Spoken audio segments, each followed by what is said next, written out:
तो बच्चों आप लोगों ने देखा ही है कि सीए फाउंडेशन सितंबर 2024 का रिजल्ट कैसा रहा है।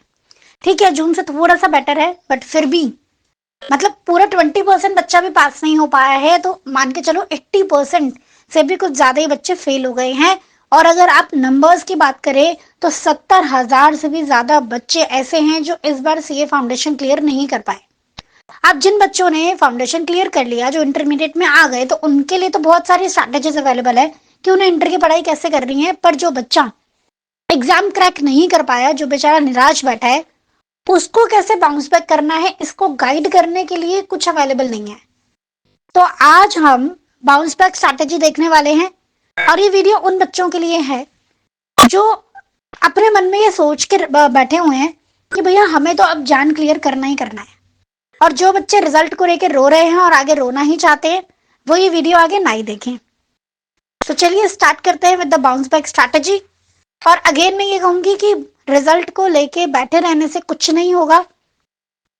आपने सीए करने का सोचा तो आपको सीए क्लियर करनी है एनी हाउ। और फेल होना या फिर क्लियर ना कर पाना एग्जाम को, ये पार्ट ऑफ सीए जर्नी ही है। तो इसमें कुछ भी ऐसा नहीं है कि आप ही फेल हुए हो, 80% बच्चे आपके साथ हैं। तो चलिए बाउंस बैक स्ट्रैटेजी क्या होनी चाहिए, कैसे आपको पढ़ाई करनी है, जिससे आप जनवरी 25 में 100% अपनी सीए फाउंडेशन क्लियर करो, आइए जानते हैं। तो सबसे पहली चीज तो आपको अपने रिजल्ट को एक्सेप्ट करना है। क्यों, कैसे, कब, कहाँ मेरे नंबर कट गए, छोड़ दो, आप कुछ नहीं कर सकते आप। ठीक है, अपनी गलती को एनालाइज करो, शांत बैठो, हाय हाय मचाना छोड़ दो, शांत बैठो, पेपर पेन लेके सोचो मैंने क्या गलतियां की, क्या मुझे टीचर ने बोला था, कोई ऐसी चीज जो मुझसे छूट गई हो, टाइम की कमी की वजह से मैंने सिलेबस पूरा नहीं किया, लिखो सिलेबस नॉट कंप्लीटेड, मैं होपलेस हो गया था, मैंने प्रैक्टिस नहीं की थी, मैंने टेस्ट नहीं दिए थे, मैंने वहां पे सिली मिस्टेक कर दी, मैं एक ही क्वेश्चन पे अटका रह गया, मैंने टाइम मैनेजमेंट ध्यान नहीं रखा, मैंने शुरू में तो बहुत स्लो पेपर किया, बाद में तेजी स्पीड की वजह से सिली मिस्टेक कर दी। ये सारी गलतियां जो भी इनमें से आपसे हुई हैं, खुद लिखो एक पेपर पे। आपसे क्या मिस्टेक हुई है, क्या कहाँ पे कमी रही है, वो आप जानते हो, आपका दिल जानता है, कोई दूसरा पर्सन नहीं जानता। तो जो सेकंड वाला स्टेप आप करोगे उसमें आप बिल्कुल सच लिखोगे, बिल्कुल ऑनेस्ट।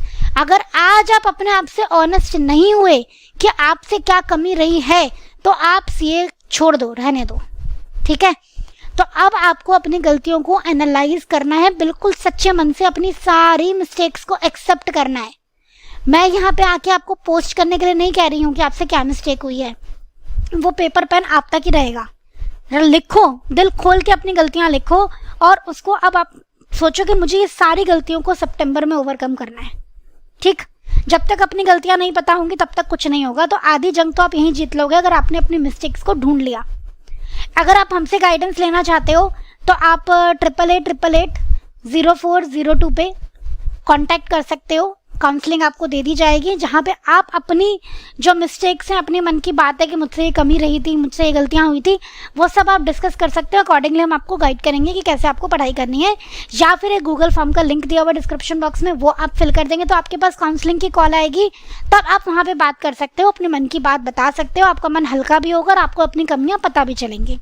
क्लियर, चलो उसके बाद थर्ड नंबर पे अब हमें करनी है प्लानिंग। राइट, प्लानिंग के बिना कुछ नहीं होता। Well begin is half done, सुना है ना। अगर प्लानिंग शुरू में अच्छी कर दी ना तो बस आधा काम तो यही हो जाता है।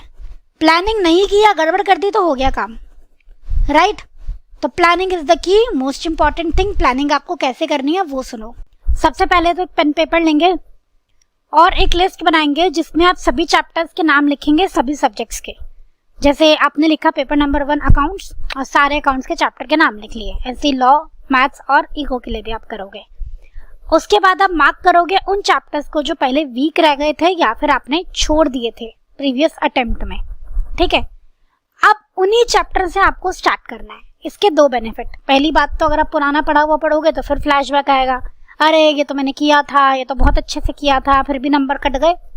तो अब नए टॉपिक से स्टार्ट करो और पुराने की याद ही नहीं आएगी। ठीक, दूसरा फायदा ये होगा कि आप जब ये जो रिमेनिंग चीजें कर लोगे तो अपने आप एक कॉन्फिडेंस आएगा कि हाँ अब मैंने सारा कर लिया। ठीक है, तो इस चीज का एक अलग ही कॉन्फिडेंस होता है। तो अब रिमेनिंग चैप्टर्स और टॉपिक्स आप करोगे, मतलब जो आपने पहले छोड़े थे या वीक रहे थे। और उसके बाद बाकी का सारा करोगे जो आपको आता है। ठीक, उसके बाद आप रिविजन्स करेंगे और PYQ, RTP, MTP इन सबको देखेंगे पास्ट अटेम्प्ट के। अब जिन बच्चों को है कि उनके पास RTP, MTP, BYQs हैं उनका ठीक है, लेकिन अगर आप ज़्यादा टाइम तो वेस्ट कर नहीं सकते हो तो इसके लिए आप PP बुक यानी कि परफेक्ट प्रैक्टिस बुक ले सकते हो। RTP, MTP, PYQ model question सब कुछ है उसमें। ठीक है, पतली सी बुक है और रिपीटेड क्वेश्चन, भर भर के क्वेश्चन नहीं है, बहुत ही लिमिटेड क्वेश्चन है। सारे RTP, MTP, PYQs आपके वहाँ कवर हो जाते हैं पिछले। और उसके बाद आपको MTPs कम से कम हर सब्जेक्ट के 3-3 सॉल्व करने हैं बेटा। This is very low number. 3 तो हम कभी कहते भी नहीं है, बट अभी टाइम कम है इसलिए आपको कह रहे हैं कि आप 3 कर लोगे तो भी ठीक है, क्योंकि बहुत ज़्यादा टाइम गैप नहीं है आपकी स्टडी और रिविजन में, तो 3 MTP भी कर लोगे तो चलेगा। 3 सब्जेक्ट से आप स्टार्ट करना, क्योंकि अब 2 से करने का टाइम नहीं है। 3, और अगर कोई बच्चा 10 से 12 घंटे पढ़ रहा है तो 3 सब्जेक्ट, इससे ज़्यादा अगर वो टाइम डिवोट कर पा रहा है, 15 आवर्स पे जा पा रहा है, तो वो 4 सब्जेक्ट भी कर सकता है। प्रैक्टिकली अभी 2 सब्जेक्ट करने का टाइम आपके पास नहीं है। ठीक, तो 3 सब्जेक्ट से आप स्टार्ट करो। जब एक सब्जेक्ट थोड़ा सा है, मतलब 3 में मैंने आपको एक सब्जेक्ट ऐसा है जो थोड़ा जल्दी निमट जाएगा। आप जरूर थोड़ा ना अपने सारी सब्जेक्ट का कम सिलेबस किया होगा, किसी का तो ज़्यादा भी किया होगा, तो वो सब्जेक्ट जल्दी निमट जाएगा, फिर आप 4 सब्जेक्ट पिक कर लेना। इफेक्टिव स्टडी टाइम मैं कम से कम टाइम मान के चल रही हूँ 10 से 12 घंटे, इससे कम में नहीं चलेगी बात। इससे ज़्यादा हो जाए 15-16 घंटे तक भी तो चल जाएगा। एंड कुछ नहीं बिगड़ता बेटा, 1 महीना अगर आप 15 घंटे भी पढ़ लोगे ना तो कुछ नहीं बिगड़ेगा, कुछ नहीं बिगड़ता। आपके सामने मैं एग्जाम्पल हूँ, कोई सेहत पे फर्क नहीं पड़ता। ठीक है ना, पेरेंट्स को तो टेंशन होती है मेरे बेटे की सेहत डाउन हो जाएगी, खाने पीने में कोई कॉम्प्रोमाइज नहीं है। घर का हेल्दी फूड खाओ, बाहर का खाना कम करो, क्योंकि मौसम ऐसा है, बीमार हो गए तो और गड़बड़ हो जानी है। घर का खाना खाओगे, बढ़िया खाना खाओगे, टाइम पे खाना खाओगे और अपना डाइट अच्छी रखोगे, हाइड्रेट रखोगे अपने आप को, पानी वानी खूब पियोगे, 15 घंटे पढ़ोगे, सेहत पे कुछ फर्क नहीं पड़ता, अपनी एफिशिएंसी बढ़ती है। इंटर के लिए आप अपनी बॉडी को प्रिपेयर कर रहे हो कि भैया पढ़ना पड़ेगा, लगना पड़ेगा। ठीक है, अब अगर आप 12 घंटे पढ़ते हो तो कैसे डिवाइड करना है, ये सैंपल है।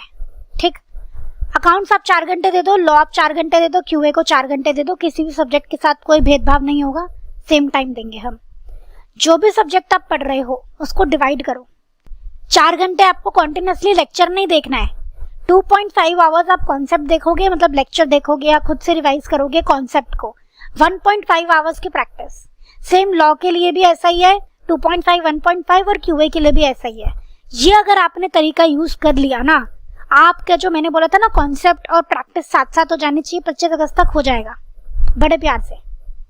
ठीक है, बिलीव मी बच्चों, जिस बच्चे ने ये स्ट्रैटेजी अपना ली ना उसको कोई भी दिक्कत नहीं आएगी सिलेबस कंप्लीट करने में और साथ में साथ प्रैक्टिस करने में भी।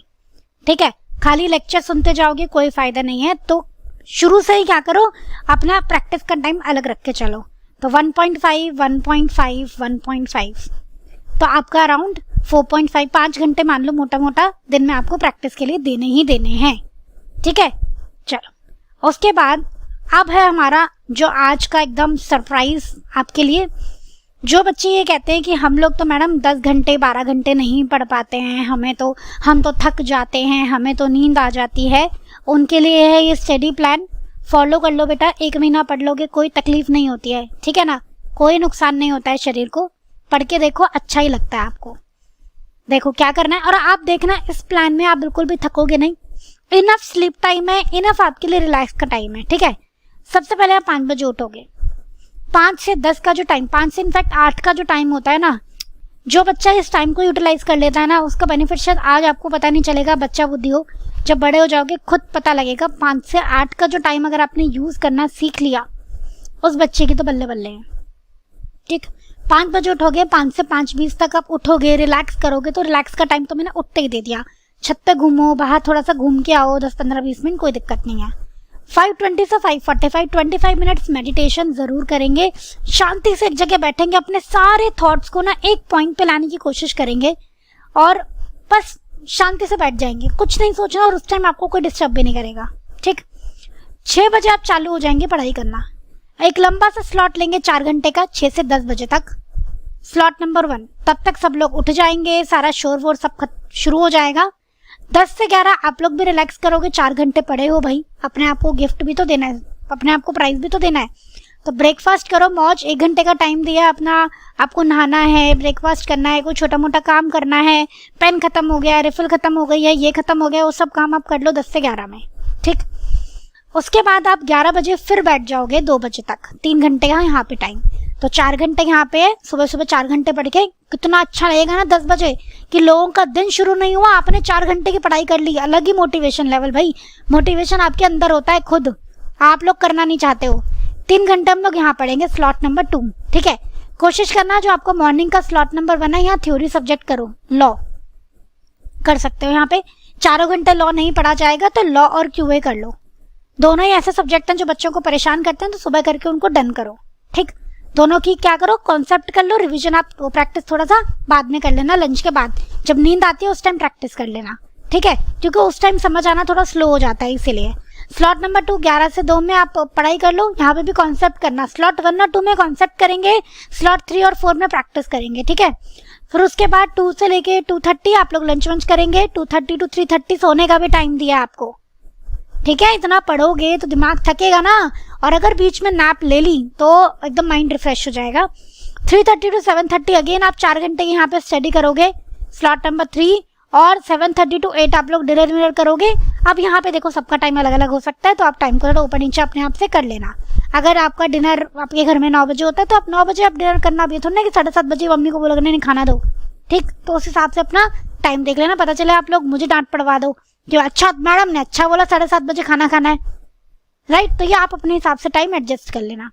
8 to 11 दोबारा से आप स्लॉट नंबर 4 में पढ़ाई करेंगे। मेक श्योर यहाँ रिविजन और प्रैक्टिस पे ज्यादा फोकस करेंगे क्योंकि रात का टाइम है, मे भी आपको नींद आ रही हो, ठीक है ना। यहाँ आप सो के उठे ही होंगे स्लॉट नंबर 3 में, तो आप यहाँ पे तो कुछ भी कर सकते हो। 3 घंटे यहाँ पे मैंने आपको पढ़वा दिया। अब आप मुझे बताओ 14 आवर्स की पढ़ाई आपने कर ली, थके नहीं हो, सो भी लिया, खा भी लिया, खेल भी लिया, घूम भी लिया, रिलैक्स भी हो गया, मेडिटेशन भी हो गया, सब कुछ हो गया। तो ये स्टडी प्लान फॉलो करो बेटा, 1 महीना फॉलो कर लो, खुद ही आपको डिफरेंस दिखेगा, आपके अंदर हैबिट ही आ जाएंगी इनमें से बहुत सारी चीजें। और इंटर करने के लिए तो ये प्लान बहुत ही जरूरी है, ठीक है। मैं खुद ऐसे ही पढ़ती थी, ऐसा नहीं है एक साथ सुबह बैठे तो शाम को उठना है, नहीं। पढ़ो 4 घंटे की एक बार में पढ़ो, 3 घंटे एक बार में पढ़ो, बीच में ब्रेक लो, ठीक है। पर 14 आवर्स ऐसे आप इफेक्टिवली पढ़ सकते हो बिना थके, राइट। तो आई होप ये वीडियो आपको यूजफुल लगी है। फटाफट से अपने फ्रेंड्स के साथ भी इसको शेयर करो। स्टडी प्लान, टिप्स, ट्रिक्स सब कुछ नोट डाउन कर लेना। किसी भी बच्चे को अगर कोई भी क्वेरी है, अगेन आई एम रिपीटिंग 8888880402 पे आप लोग कांटेक्ट कर सकते हो। गूगल फॉर्म दिया डिस्क्रिप्शन बॉक्स में, वो भी फिल कर सकते हो, तो आपके पास काउंसलिंग के लिए कॉल आ जाएगी। इस पे आप कॉल या व्हाट्सएप करोगे तो डायरेक्टली आपसे आपका प्रॉब्लम सॉल्व हो जाएगी, ठीक है। फैकल्टी से बात करना चाहते हो, किसी से काउंसलिंग लेना चाहते हो 1 to 1, तो वो भी आपको मिल जाएगी। बट मेक श्योर अपनी मन की बात मन तक नहीं रखेंगे। जब तक आप हम तक आएंगे नहीं तो हम आपकी प्रॉब्लम कैसे सॉल्व करेंगे, राइट। और आप बाउंस बैक कर पाओ, आप वापस से एकदम से स्ट्रांगली स्टैंड होकर अपना सितंबर 24 क्लियर कर पाओ, इसके लिए पूरी ग्रूमिंग एजुकेशन एकेडमी की टीम आपके साथ है, ये बात आप हमेशा ध्यान रखेंगे, राइट।